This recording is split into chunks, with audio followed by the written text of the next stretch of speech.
Welcome to the Techmeme Ride Home for Thursday, May 26, 2022. I'm Brian McCullough. Today, Apple is attempting to fend off a unionization movement by paying people more.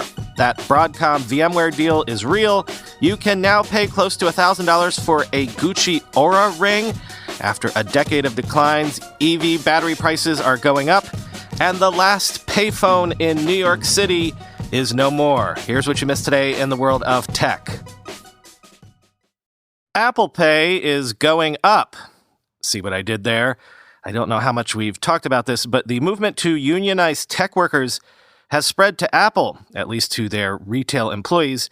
And I guess to get ahead of that, Apple says it will raise the hourly pay for U.S. workers to $22, up 45% from 2018, amid inflation and the unionization push.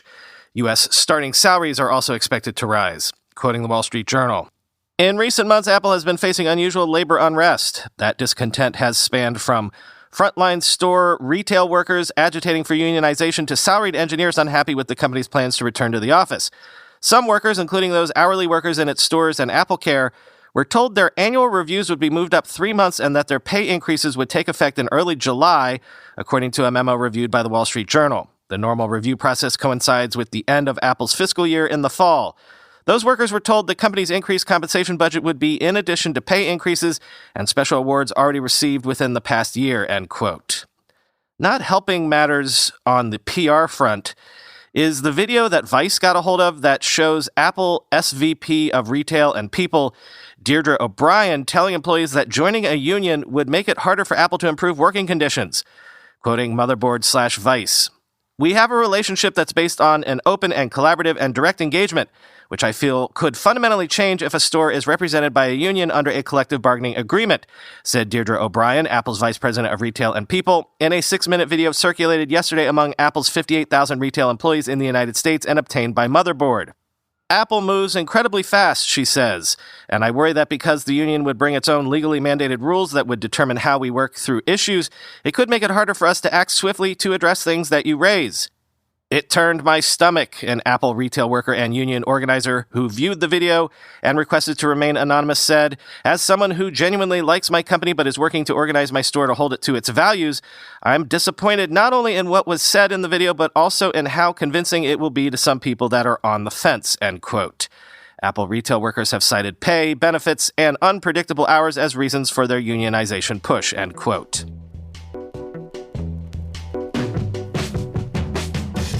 It's official. Broadcom has announced plans to acquire VMware for around $61 billion in cash and stock, paying $142.50 per share, and will assume VMware's $8 billion in net debt, quoting The Verge. This giant acquisition for VMware is designed to boost Broadcom's software business. VMware, which was owned by Dell until it was spun off last year, focuses on cloud computing and virtualization technology. If you've used a virtual machine at work over the past decade, the chances are it was powered by VMware or its competitor Citrix. Devices from Apple, Google, and more use Broadcom chips, and it's likely that the devices you've used with Wi-Fi or Bluetooth were probably powered by Broadcom chips at some part of the networking chain. The combination of VMware and Broadcom could be a powerful one, focused on enterprise infrastructure and cloud computing. Broadcom previously acquired CA Technologies, makers of security and database software, for $18.9 billion in 2018, and it even acquired Symantec's enterprise security unit for $10.7 billion in 2019. Less than 12 months later, it sold the Symantec business to Accenture for an undisclosed sum. Broadcom is now planning to rebrand its Broadcom software group to VMware and incorporate its existing infrastructure and security software offerings as part of VMware. Combining our assets and talented team with Broadcom's existing enterprise software portfolio, all hosted under the VMware brand, creates a remarkable enterprise software player, says Raghu Raghuram, CEO of VMware. The deal, which is expected to close in Broadcom's fiscal year 2023, has the backing of Michael Dell, who together with Silver Lake owns around 50% of VMware. If the deal closes, it will be one of the largest tech deals of all time, end quote.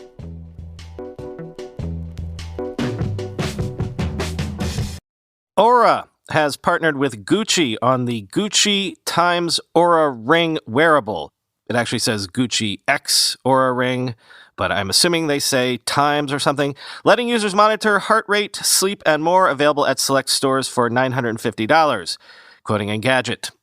Oura, the startup that's pushing the limits of how small a wearable can be, just announced a collaboration that could boost its profile considerably. It's teaming with fashion house Gucci on the Gucci x Oura Ring, crafted in black synthetic corundum and adorned with the famous interlocking G and a braided torsion pattern, both in 18-karat yellow gold. It comes with Oura's latest Generation 3 tech, letting users monitor live heart rate, sleep activity, and more. The ring weighs just 4 grams or 0.14 ounces, but can read heart rate, respiratory rate, and temperature to tell users if they're stressed or sick. It can supposedly measure heart rate more accurately than wrist-based smartwatches by using arteries in the fingers. Users also receive sleep analysis based on those same vitals, with everything summarized into sleep, activity, and readiness scores displayed on the Oura app. It can then offer, quote, science-backed content on how to optimize each day, according to the company. In our latest Oura Ring hands-on, we noted that the company has switched to a subscription model that costs $6 per month on top of the price of the ring, $300 for the current Oura Ring. Getting it down to such a small size was quite the feat of engineering, but it's still a tad chunky compared to a regular ring. You'll obviously pay a premium for the Gucci x Oura Ring, now available at select stores around the world for $950. The good news is that Oura's lifetime membership subscription is included in the price, so you'll never have to pay for that, end quote.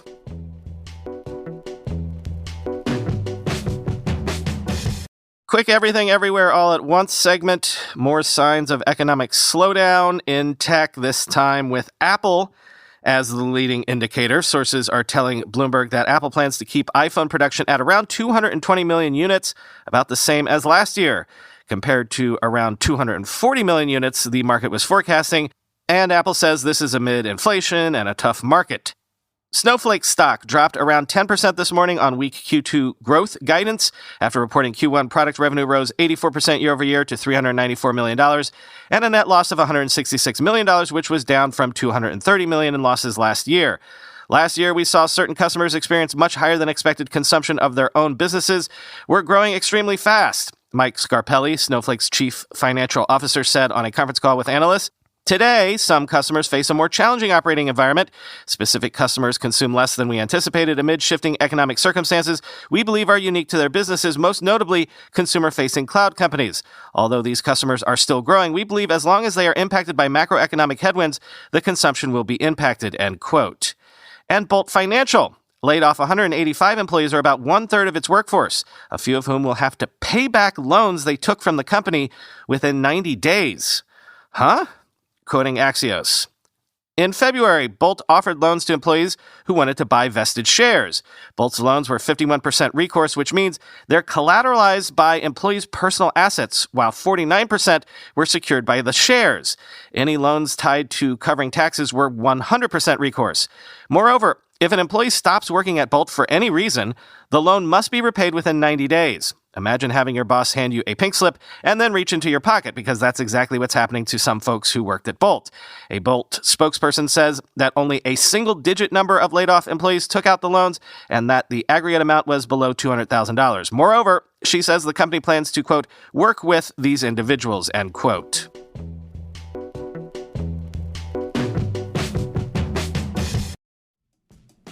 Do you own any Bitcoin, Ethereum, Cardano, or other cryptocurrency? Cryptocurrency might represent the future of money. It's one of the most exciting investment opportunities to come around for some time. But what about taxes? With an Alto Crypto IRA, you can trade crypto like Bitcoin and avoid or defer the taxes. After getting my first tax bill from crypto trading ever last year, I signed up for an Alto Crypto IRA account. And it's great. I love it. Alto's Crypto IRA is the easy way to get crypto into an IRA. Trade all you want without the tax headache. Create an account in just a few minutes. Invest with as little as $10. There are no setup charges and no account fees.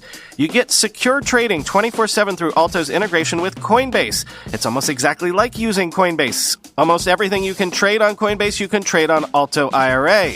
There are 150 plus coins available, including Bitcoin, Ethereum, and Cardano, ready to take your investments to the next level and diversify like the pros and trade without tax headaches. Open an Alto Crypto IRA with as little as $10. Go to altoira.com/techmeme. That's ALTOIRA.com/techmeme. Start investing in cryptocurrency today. Go to altoira.com/techmeme.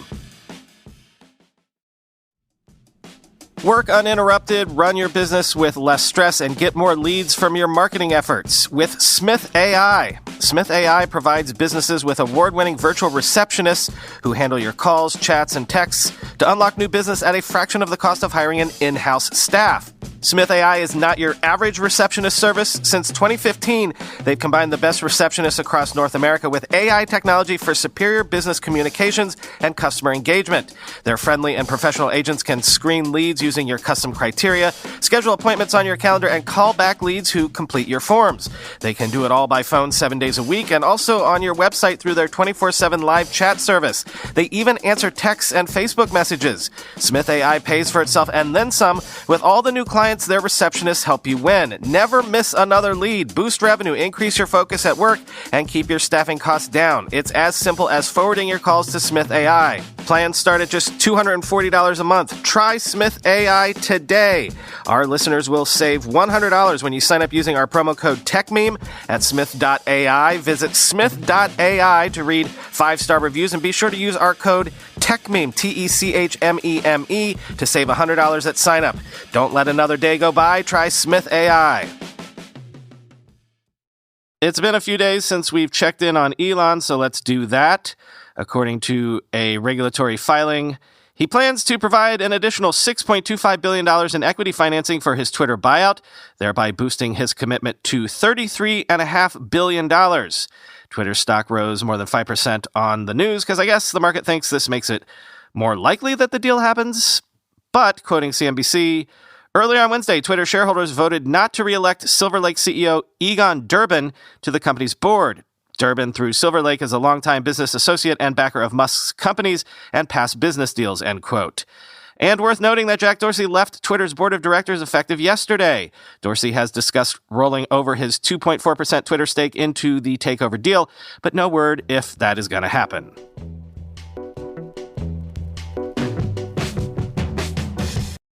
Keeping our eye on the possible speed bumps to what had seemed like electric vehicles taking over the world, the information is reporting that after a decade of declines, EV battery costs are set to rise 14% this year. Quote, the abrupt electrification of the auto industry has been fueled in large part by a steep drop in the cost of their batteries, bringing the price of electric cars closer to parity with traditional vehicles. But the International Energy Agency says those declines are about to end and reverse. A surge in the price of critical metals is on track to push the average cost of lithium-ion batteries to about $150 per kilowatt hour this year, a 14% jump from 2021, the IEA said Monday. It would be the first annual increase in the average cost of an EV battery in the last 12 years, end quote. On that lithium part of the equation, more from Bloomberg. Elon Musk wants to mine it. China is scouring Tibet for it. Battery makers are crying out for it. Lithium, the wonder metal at the heart of the global shift to electric cars, is in a full-blown crisis. Demand has outstripped supply, pushing prices up almost 500% in a year and hindering the world's most successful effort yet to halt global warming. The shortage of lithium is so acute that in China, which makes about 80% of the world's lithium-ion batteries, the government corralled suppliers and manufacturers to demand a rational return to lower prices. Analysts at Macquarie Group warned of a perpetual deficit, while Citigroup nearly doubled its price forecast for 2022, saying an extreme rally could be coming. The consequences of failure to produce enough lithium are potentially devastating. Global investment in EVs has grown faster than any other new energy sector over the past few years, outstripping even wind and solar power. Current lithium spot prices could add up to $1,000 to the cost of a new vehicle, Benchmark Mineral Intelligence said. Along with higher prices of other raw materials, that is reversing years of falling prices as EVs race to become cost competitive with gasoline-powered cars.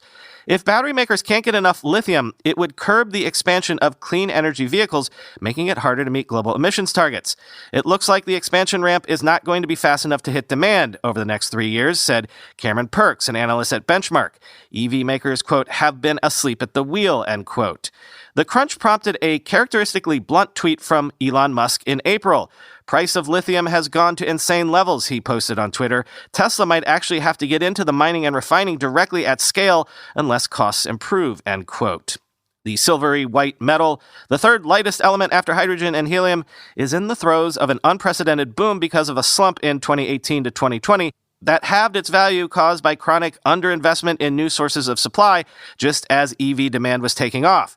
For battery makers, those woes have been compounded by the pandemic and Russia's war in Ukraine, which have snarled supplies of other ingredients they need, including nickel, graphite, and cobalt, end quote.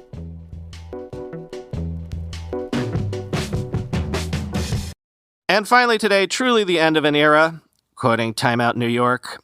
A New York City payphone, one of the last relics of an analog past, was removed from the street on Monday, signaling the end of an era for many. The payphone was on 7th Avenue at 50th Street and was removed by the city to make room for one of the newish Link NYC kiosks. The payphone is said to be the last one in NYC, but several New Yorkers have tweeted that there are others around the city that still work. Either way, the removal stands as a symbol of moving fully into the future and leaving the payphone's dial tones and cords in the past. This particular payphone isn't going to be tossed in a municipal garbage heap. It's going to the Museum of the City of New York, which will install it in its recently opened exhibit, Analog City. The exhibit, which opened on Friday, explores NYC before computers, when industries grew through pneumatic tubes, telephone operators, linotype and teletype machines, and card catalogs. This exhibit has been in the works for some time, and then as luck would have it, we were approached if we had an interest in the payphone. It felt like a natural and obvious opportunity, Lily Tuttle, curator of Analog City, tells us, noting that the museum often gets offers to take items. This is one answer that was staring us in the face, and it came together pretty quickly. We are trying to act rapidly to incorporate it into the exhibition. All I can say is stay tuned, end quote. The exhibit records how the city thrived in the 20th century without the use of digital technology like smartphones and computers, but through the use of the time's own technology. It's broken up into 4 sections: libraries, the news media and journalism, the New York Stock Exchange, and the age of skyscrapers and infrastructure that outline what tools were used to build them up and keep them up with the times. Analog City is on now through December 31st, 2022 at the Museum of the City of New York, end quote. Looks like there are some nice examples of typewriters and other such analog devices in this exhibit. Maybe I'll have to take my kids there and somehow attempt to explain to them that you could make a phone call on a phone you didn't own that was bolted to the ground by putting in quarters. Nothing about that will make sense to them.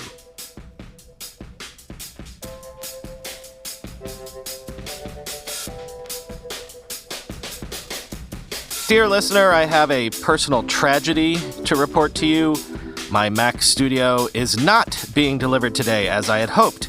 The delivery estimate has slipped to Tuesday, May 31st. According to UPS, it's just sitting there in Hong Kong for unknown reasons. So I don't get to do my weekend of setting up my new rig, even though I'm all ready for it. The big 38-inch monitor came yesterday. The backup hard drives for the files are full. The new hard drive for the Time Machine backup is here.